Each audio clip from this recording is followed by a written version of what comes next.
ॐ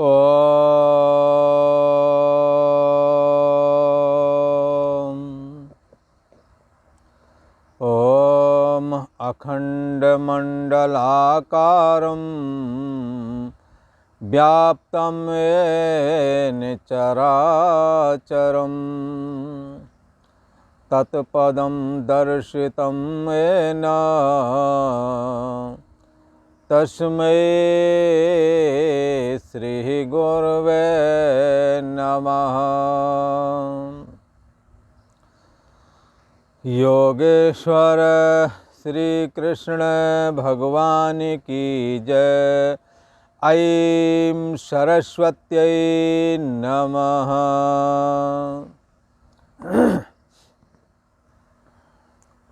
प्रसंग चल रहा है गुणत्रय विभाग योग का। 13वें अध्याय में जो भगवान श्री कृष्ण ने ये बात बताई थी, प्रकृतिस्थो ही पुरुषो पुरुषः प्रकृतिस्थो ही भुंगते। ये पुरुष जो है प्रकृति में स्थित हुआ ही भोक्ता बनता है। स्थित होना और यहाँ स्थित होने का मतलब लगाना प्रकृति के संपर्क में आना। जैसे तुम्हारा गर्दन ऊपर वाला मुख तभी बनता है जब दर्पण के संपर्क में होता है। जब दर्पण के संपर्क में ये गर्दन ऊपर मुख वाला नहीं होता तो मुख का प्रतिबिंब भी नहीं दिखलाता। इसलिए दर्पण में स्थित, दर्पण से संसर्ग वाला हुआ ये ग्रीवा ऊपर मुख ही प्रतिबिंब बनने में कारण है। पुरुषः प्रकृतिस्थो ही भुंगते। ये पुरुष चैतन्यात्मा अथवा परम ब्रह्म जो सच्चिदानंद स्वरूप परमात्मा है, जो तुम्हारी बुद्धि देश का साक्षी बना हुआ है, ये निर्दोष और सम है, कर्ता भाव से रहित है, भोक्ता भाव से रहित है। पर ये भोक्ता कैसे बन जाता है?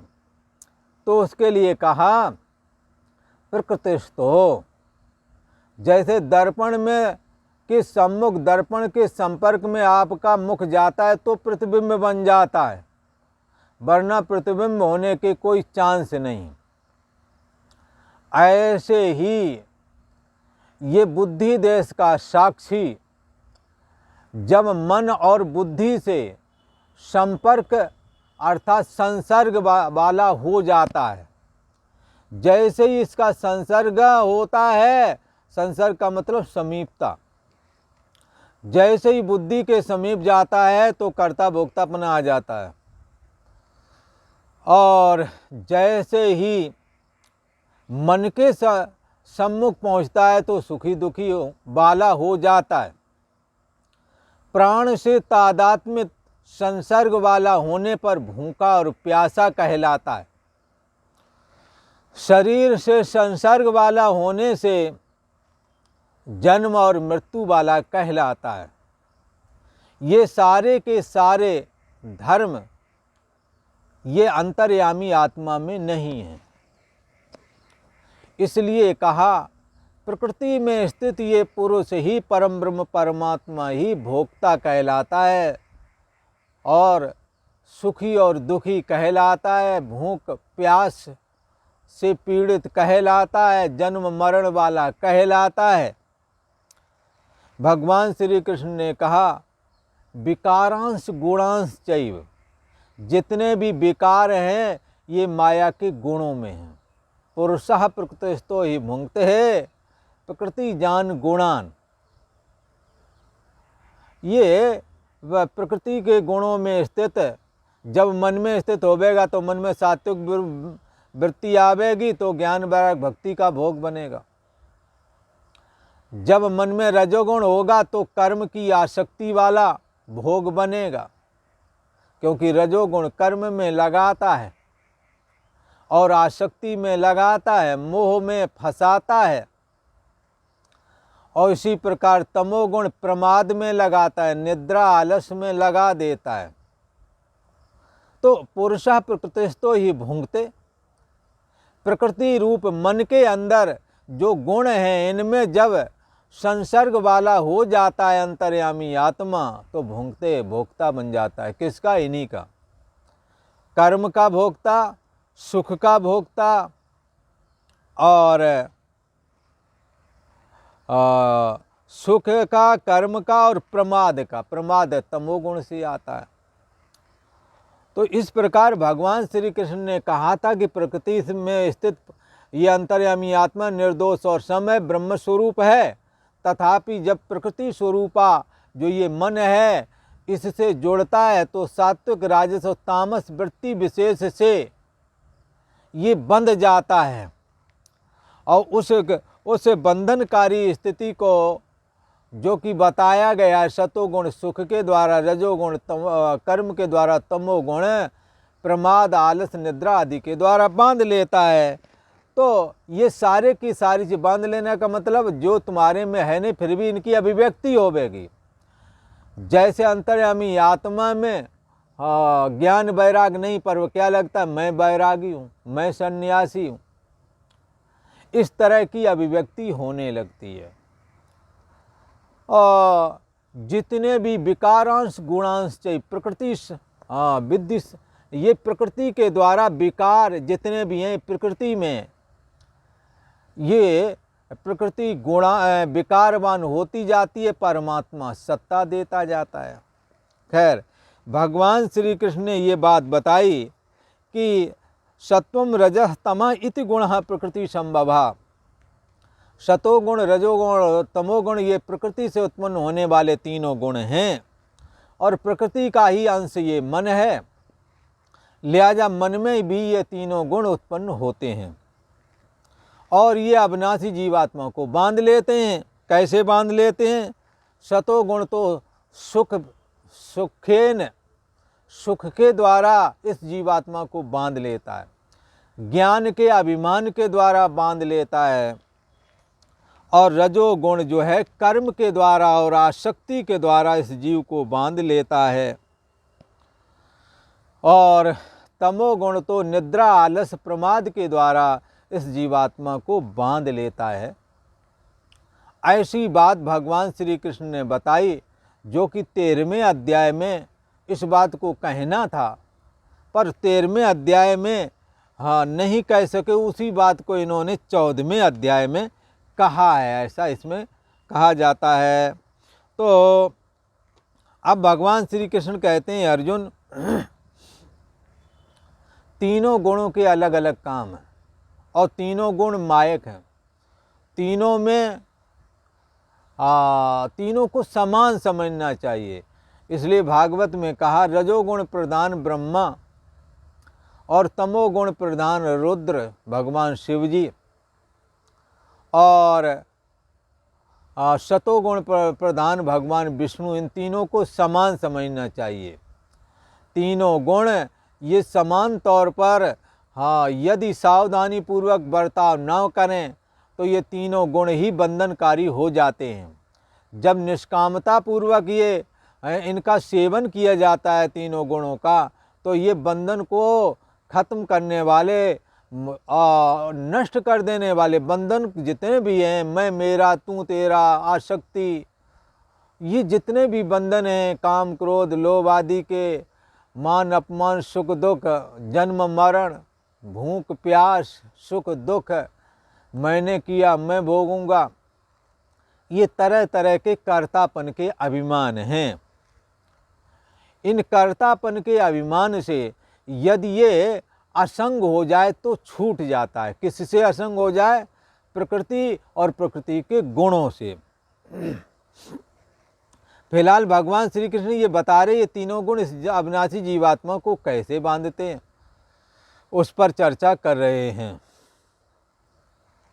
ये 14वें अध्याय का 9वां श्लोक है, जिसमें ये बात बताई जा रही है। सत्वं सुखे संजयते रजा कर्मणि भारत। ज्ञानम आवृत्ततो तमः प्रमादे संजयात्युत। भगवान श्री कृष्ण कहते हैं, हे भरत वंश में उत्पन्न होने वाले अर्जुन, इसमें तीनों प्रकृति के जो तीनों गुण हैं, इन तीनों गुणों में सतो गुण तो सत्वम सुखे संजयति। सतो गुण तो सुख में लगाता है, अर्थात सुख के द्वारा बांध देता है। उदाहरण के लिए, जहाँ सुख है, ज़्यादा सुख है, वहाँ पर बंधन भी उतना ही अधिक है। उदाहरण के लिए, एक जगह एक ईंट पाथ रहे थे एक महाशय, और थोड़ी दूर पर ही 1.5 साल का एक बालक वहीं पर खेल रहा था। वो भी सर्दी के मौसम में, सर्दी थी, पर उसके पैरों में जो उसके छोटे छोटे जूते होने चाहिए वो नहीं थे। वो पैदल ही इधर उधर भाग दौड़ लगा रहा था, और सर में लगाने के लिए उसे कोई ऊनी टोपा भी नहीं था, और जो माँ बाप थे उन्हें कोई परवाह नहीं थी। वो खेल रहा था, माँ बाप अपनी ईंट पाथने में लगे पड़े थे। अब क्या है, यहाँ पर धन नहीं, सुख सुविधा नहीं, तो ना तो ज़्यादा लड़के का जो खेल रहा है सर्दी में ये बीमार हो जाएगा, ऐसी कोई संवेदना नहीं हो रही है दिमाग में। लड़का अपने बल पे खेल रहा है, और मोह भी देखो तो कम है। आपका बालक 1.5 साल का हो, जो सुख सुविधा परक हो, जिसके पास सारी धन की सुविधा जैसे मकान, गाड़ी आदि, पद प्रतिष्ठा आदि जिन्हों के पास हैं, उन्हों के बालक इस तरह से नहीं आप देखेंगे, और यदि देखेंगे तो दूसरे ही दिन उनका इलाज कराना पड़ेगा।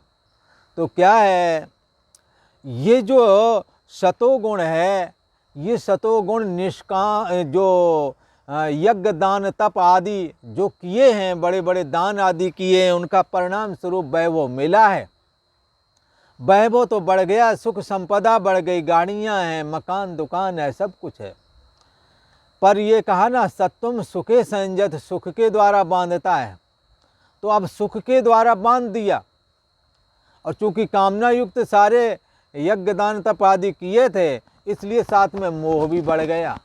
जिस बच्चे के लिए वो कोई परवाह नहीं करते, वही बच्चा वैसे ही आपका भी है, पर आप एक क्षण के लिए भी छोड़ नहीं पा रहे हैं, और कदाचित छोड़ भी दो तो तबीयत भी खराब हो जाती है। इसलिए रहीमदास जी ने कहा इस बात को देख करके, रहमन भव बेसज करें, व्याध न छाणे साथ, खग मृग बसें अरोग बन, हरि अनाथ के नाथ। हम लोग बहुत सारी औषधियाँ करते हैं, दवाइयाँ लेते हैं कि हम सुखी रहें, निरोग रहें, स्वस्थ रहें। तो जंगल में ये पशु पक्षी, मृग और भी बहुत सारे लोग रहते हैं, पर उनको वो व्याधियाँ नहीं लगती हैं जो हम लोगों को लग जाती हैं, सारी सुख सुविधा वालों को। तो कहने का मतलब, सत्वम सुखे संजयति। जिन्हों के पास उतना पुण्य नहीं है, उनका मोह भी कम है और उनके रोग दोष भी कम है। कुछ ऐसी भी भगवान की लीला है। देखो, एक जगह एक कुली ईंटें ऊपर चढ़ा जा रही, तो पीठ में अपने बच्चे को बांधे थी, एक झोली बनाकर पीठ में टांगे, ऊपर सर पे ईंटें रख कर के लिए चली जा रही थी। अब उसका भी ये बालक है। सत्वम सुखी संजयति, कामना से युक्त दान यज्ञ धर्म कर्म जो किए, उसका फल मिला, अपार संपत्ति, गाड़ी घोड़ा, कोठी बंगला। इन्होंने आपको सुख से बांध दिया। गरीब आपका लड़का पालना में झूल रहा है, वो पीठ में अंगोछे में बंधा हुआ झूल रहा है। ठीक है ना, अंतर पड़ जाता है। किस तरह से आप और आपके बांधव सुख से बंधे हुए हैं और किस प्रकार से वो सुख से नहीं बंधे हुए हैं। मोह भी कम है, इसलिए गरीबों का मोह, गरीबों के अंदर मोह भी कम और कम सुख सुविधा में पल पुस जाते हैं। ये बात अलग है, उन्हों की खासियत है, आपकी भी खासियत, उन्हों की भी खासियत है। वो भी लगभग कई लोग 1000 रुपये या 1500 कमा लेते हैं कई बार, और कई 500 रुपये कमा लेते हैं, पर उनका ये रहता है कि आप 500 जब कमाओगे तो उसे चुपचाप रख लोगे, ये कल को काम आएंगे। पर उसे लगेगा ये 500 आ गए हैं, ये 1000 आ गए, ये इनको आज कैसे पार करूँ, ये सब खत्म होना चाहिए शाम तक, कल को और कमाएंगे। तो जो चीज़ आप बड़े लोगों ने भी ना खाई है उससे भी बढ़िया चीज़ें खरीद के लाएंगे और उसी दिन ताप के बराबर कर देंगे। ये उनके पास एक घाटे का सौदा है। ये विवेक ना होना ही उनको बहुत सारी जगहों पर दुखी होने के लिए विवश करता है। हमें चाहिए कि इससे हमें बचना चाहिए। जो हमें पूंजी मिली है उसको कल भविष्य के लिए भी आपको रखना चाहिए, और ऐसा यदि करेंगे तो आपको दूसरों के आगे दीन नहीं होना पड़ेगा, गिड़गिड़ाना नहीं पड़ेगा। जो पैसा है आज काम चल रहा है तो जो आज कमाया आज को बड़े हिसाब से रख लो, कल को वो काम आवेंगे। पर दुखी गरीबों में ज़्यादातर वो लोग ही हैं जिन्होंने कमाया, उन्हें लगता है इतना बड़ा नोट ये आज कैसे ख़त्म किया जाए। बस उनकी इस अविवेकपूर्ण समझ के द्वारा वो कभी भी अपने जीवन में धन नहीं जोड़ पाते और सदा दूसरों के ऋणी बने रहते हैं, क्योंकि अपना तो उसी दिन ताप लिया, दूसरे दिन यदि कोई ज़रूरत पड़ गई तो दूसरे से उधार लेंगे। एक बार हम किसी के साथ जा रहे थे और एक ही जगह काम करने वाले लोग थे, और उसने क्या किया, पहले अपने पैसे खा लिए, फिर बाद में अचानक किसी के लिए ज़रूरत पड़ी तो अपने हाथ वाली घड़ी तुरंत दूसरे को दे दी कि ये रख लो, हमारे कितने पैसे दे दो, कल को हम तुम्हारे दे देंगे, तब घड़ी छुटा लाएंगे। और कल को पैसे कहाँ से आएंगे, घड़ी वो वहीं रह जाती है इन्हों की। खैर, ये अविवेकपूर्ण समझ ही दुख का कारण बनती है, वरना इन्हों के अंदर, इनके शरीर भी भगवान की कृपा से कई बार निरोगी भी हो, अच्छे निरोगी रहते हैं, मेहनत भी कर लेते हैं, मोह भी ज़्यादा नहीं है, बाकी सब बात ठीक, पर अविवेक की वजह से दुख का कारण बनता है। खैर, विषय वो अलग है, पर कहना ये चाहते हैं सत्वम सुखे संजयति, कामना से युक्त किया जाने वाला धर्म कर्म, उसके द्वारा जो पुण्य बनता है, उसके द्वारा जो इस जन्म में आपको सुख सुविधाएं, कोठी बंगला गाड़ी आदि जो प्राप्त हुए हैं, उन्होंने आपको सुख सुविधा में बांध दिया है। लाइट चली गई, एसी बंद हो गई, गर्मियों में चलना, तो फिर जनरेटर चलाया, जनरेटर किसी कारण रुक गया तो कार में घुस गए जाकर, वहाँ एसी चलाई।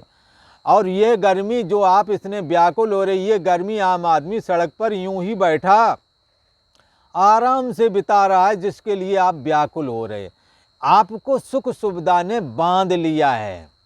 इसी प्रकार आपसे कोई कुछ नहीं कहता, सर कह के बात करता है, पर उसी जगह और अड़ोसी पड़ोसी में देखें जिनको लोग कई बार गाली दे के ही बात करते नजर आएंगे, उन्हें अपमान नहीं लगता। पर आपको जरा सा कुछ कह दिया, आपको लगता ऐसा कह दिया, आपको 2-4 दिन वो बात भूलती नहीं।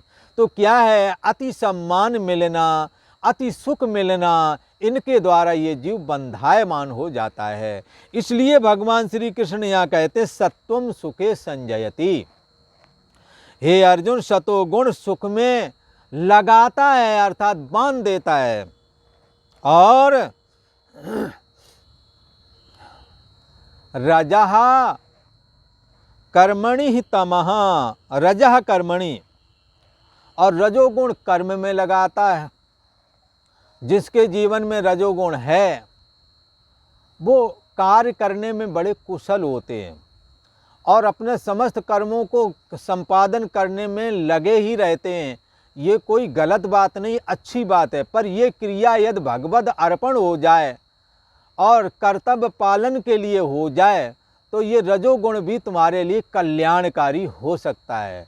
परंतु निष्कामता न होने की वजह से, कर्म का अभिप्राय ईश्वर अर्पण बुद्धि न होने से ये रजोगुण जो है कर्म में तो बढ़ लगाता है, साथ में जिस कर्म में लगाता है उसमें राग बढ़ा देता है, और राग वहाँ ही नहीं बढ़ाता, धन पुत्र स्त्री आदि में अत्यंत रागवान बना देता है। और इसको वो राग, ये राग कैसा है? मोह से ग्रसित राग, इसी को कहते हैं मोह निशा का शोभन हारा। ये मोह रूपी रात्रि में ये जीव जितने भी हैं जागृत अवस्था में सभी मोह से जकड़े हुए हैं। भगवान श्री कृष्ण कहते हैं रजा कर्मणि, ये रजोगुण कर्म में लगाता है, पर रजोगुण कर्म में तो लगाता है परंतु मोह रूपी राग भी बढ़ाता है, आसक्ति बढ़ाता है। आप जिस कर्म में लगे हैं, कहीं बाहर भी जाते हैं आश्रम में तो लगता है कि हम वो काम जानते वही वाला काम हमें आश्रम में भी मिल जाए। कर्म में आसक्ति, और भी जगह जगह आसक्ति उन्हों की रहती है। उन्हें ये भी लगता है कई बार जैसे हम क्रिया करते हैं वैसे तुम भी करो। जैसे उदाहरण के लिए एक जगह एक आश्रम में आए थे तो वो भोग लगा कर के भोजन करते थे, अच्छी बात है, पर उनका ये नियम था एक टुकड़ा भी नहीं छोड़ना, ये भी बहुत बढ़िया बात है।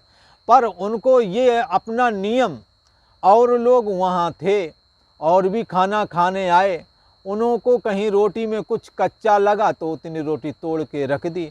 इतने में वो बहस करने लगे, तुम कैसे हो, देखो तो कितना बर्बाद हो रहा है और सब बर्बाद करे डाल रहे हो। उसने कहा भाई हमारे को ये हजम नहीं होता, ये कच्चा था, ये पक नहीं पाया, ये आटा था इसलिए तोड़ दिया। देखो हम कभी नहीं छोड़ते हैं और हम ऐसा करते हैं, हमारे यहाँ ट्रकों अनाज होता है, हम ऐसा करते इसलिए, हम भोग लगा के करते इसलिए, हम जरा सा भी नहीं छोड़ते इसलिए। खैर उन्हों का उपदेश बहुत अच्छा है, मानने योग्य है, पर अब अपनी मान्यता, अब आपकी ये मान्यता हाँ आपको ही दुखी कर रही है। खिलाने वाला दुखी नहीं, खाने वाला दुखी नहीं, अब आप दुखी हैं। कोई खिला रहा है, कोई खा रहा है, आप फालतू में ही टेंशन ले रहे हैं, दुखी हो रहे हैं। इसलिए गधा उदासा क्यों, पूर्व पहले के लोग कहा करते गधा उदासा क्यों है? बोले शहर के अंधेसे से, शहर में अंधेर गर्जी ज़्यादा चल रही है इसलिए गधा उदास हो गया। ये कहावत है, तो कहावत का मतलब है हम दूसरों व्यर्थ में टेंशन ना लें, यही अभिप्राय है। तो खैर ये रजोगुण कर्म में लगाता है, कर्म में आसक्ति है, और जैसे हम करते हैं वैसे तुम भी करो, ये आग्रह बन जाता है। इस तरह से ये रजोगुण भी बांध लेता है। तो इसी प्रकार से तमोगुण के लिए क्या कहते हैं? तमः तु ज्ञानम आवृत्य। तमोगुण तो क्या करता है? तुम्हारे ज्ञान को ही ढक लेता है। अब तमोगुण क्या है?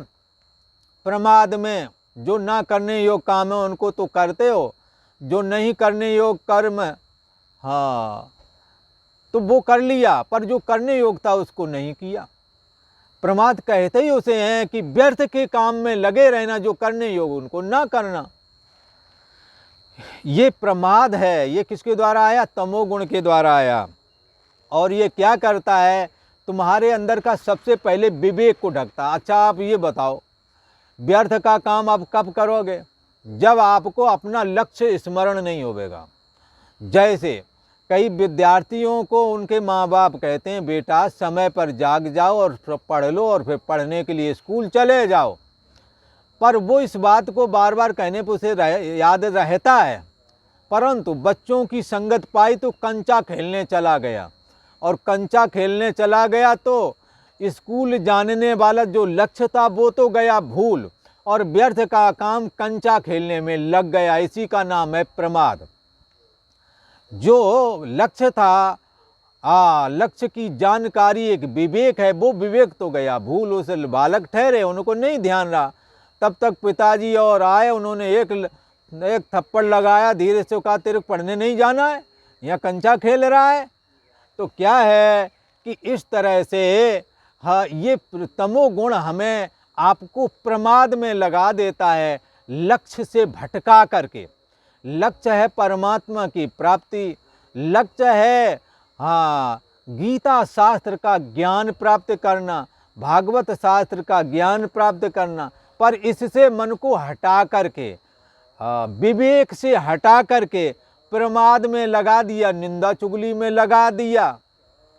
और तरह तरह के ऐसे कर्म हैं जो आपके घर गृहस्थी में आप स्वयं जानते हैं कि किस प्रकार से आप अपने लक्ष्य से भटक करके और व्यर्थ की गप सड़ाके में लगे रहे, और जहाँ जाना था वहाँ जा भी नहीं पाए, जो करना था वो कर भी नहीं पाए, और रिश्तेदारों के यहाँ जा कर के जो व्यवहार अदा करना था वो भी नहीं कर पाए। लगता है बेकार हो गया, सारा काम ही, मेहनत बेकार हो गई।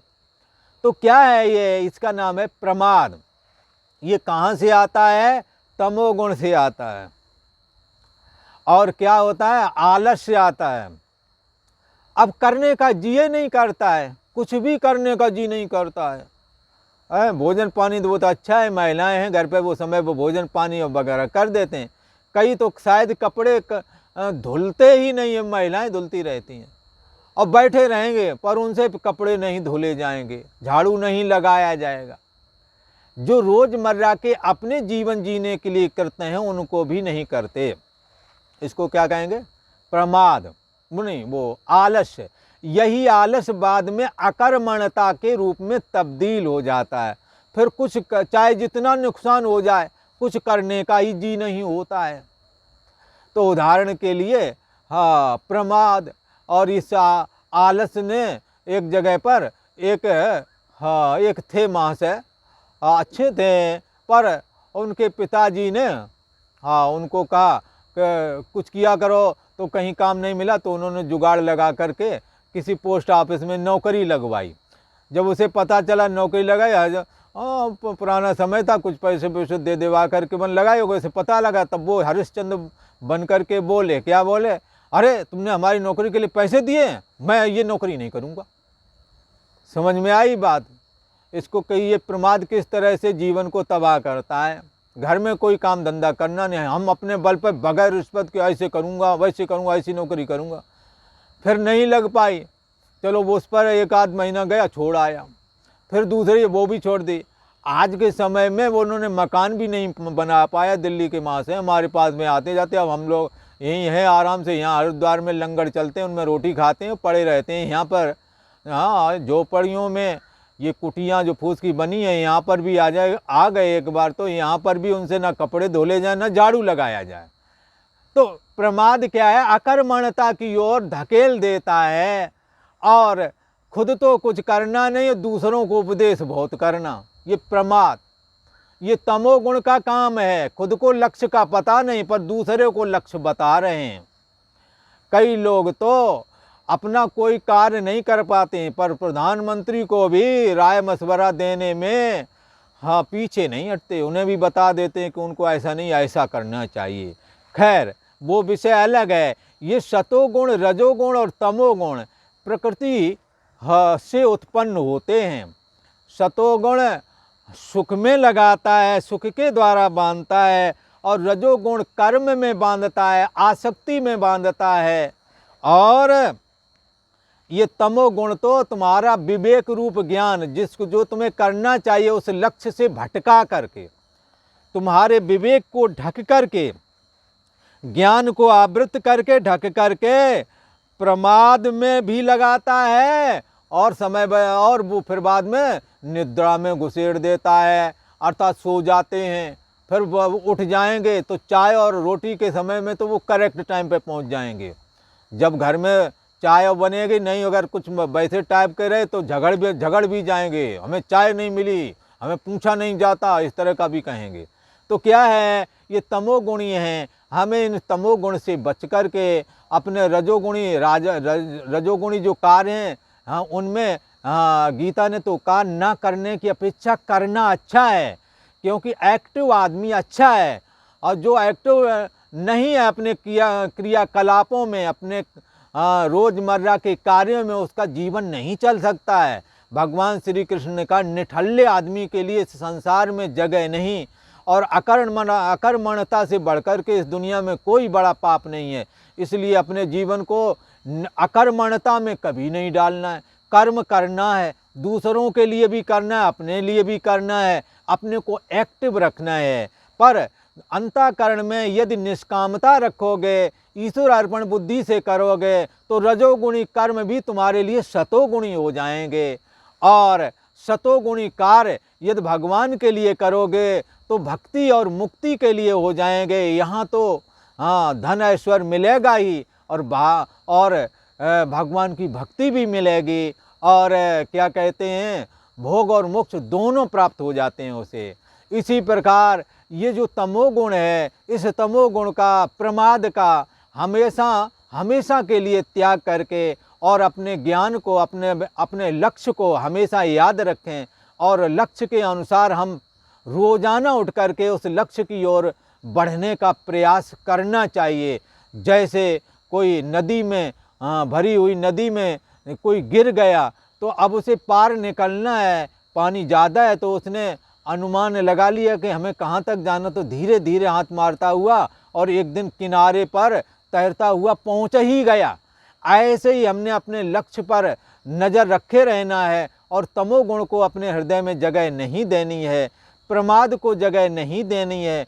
प्रमाद के वशीभूत होकर के हम कई बार पूज्य लोगों के प्रति भी अपमानजनक बर्ताव कर लेते हैं, और तमोगुण के अधीन होकर के हम काम क्रोध लोभ आदि में भी फंस जाते हैं। तमोगुण के अधीन होकर के हम नशे की आदतें भी डाल लेते हैं। इसलिए तमोगुण प्रमाद में लगा करके हमें गर्त में फेंक देता है। इसलिए हमें इस तमोगुण से बचना चाहिए। भगवान श्री कृष्ण मानो हमें यही संदेश दे रहे हैं। ये प्रकृति के गुण हैं। इन प्रकृति के गुणों को यदि तुम स्वीकार कर लोगे तो ये तुम्हें बांध देंगे। यदि तुम इनके गुणों के अनुसार काम करोगे, भगवत अर्पण बुद्धि से करोगे, दूसरों के उपकार की दृष्टि से करोगे, कर्तव्य पालन करने के लिए करोगे, तो यही प्रकृति के गुण आपको निष्कामता प्रदान कर देंगे, और ईश्वर की भक्ति की ओर, ज्ञान वैराग्य की ओर, भोग और मोक्ष दोनों को प्राप्त कराने में समर्थ होवेंगे। इसलिए निष्काम भाव से किया जाने वाला कर्म इस संसार में सुखी रखता है, और अंत में भगवान में लीन करा देता है, भगवान की भक्ति देता है, ऐसा कहा। और आज इतना ही। ओम शांति शांति शांति।